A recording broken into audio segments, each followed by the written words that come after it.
சீமான் இதை செஞ்சிருக்கணும்னு நீங்க எதை எதிர்பார்க்குறீங்க? நாங்க எதிர்பார்க்கல. அவங்களா சொன்னது வந்து விக்னேஷ்க்கு அதாவது 30-40 லட்சத்துக்குள்ள ஒரு இடத்த பாருங்க, முதல்ல இடத்த வாங்குவோம், அதுக்கப்புறம் மணிமண்டபமும் வீடும் கட்டுவோம்னு சொன்னது அவங்க. நாங்க எதுவுமே எந்த நிபந்தனையும் நாங்க அவங்கள்ட்ட வைக்கவே கிடையாது. அவங்களாவே சொன்னாங்க எல்லாம் பண்றோன்னு, அவங்களாவே செய்யவும் இல்லை.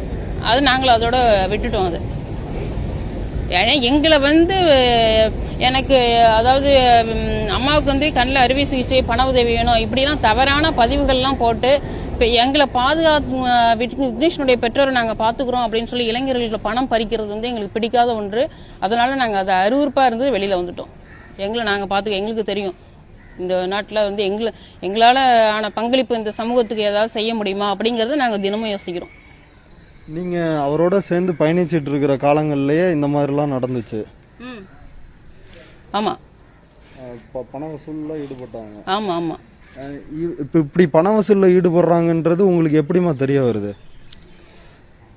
கேட்டாங்கல்ல, வெளிநாட்டில இருந்து ஃபோன் பண்ணி கேட்டாங்கல்ல. அதாவது இதை நான் திரும்ப திரும்ப சொல்லவும் எனக்கு வெக்கமா இருக்கு. ஏன்னா நான் முன்னாடியே ஒரு தடவை எல்லாத்தையும் சொல்லிட்டேன். இதே மாதிரி ஊடக பிரிவுக்கெல்லாம் நான் முன்னாடியே ஒரு தடவை திருநெல்வேலியில பிரஸ் மீட்ல எல்லாமே சொல்லியிருக்கேன். இப்போ இது திரும்ப எனக்கு சொல்றது பிடிக்காத ஒன்று. நீங்க கேட்கறதுக்காக நான் சொல்றேன்.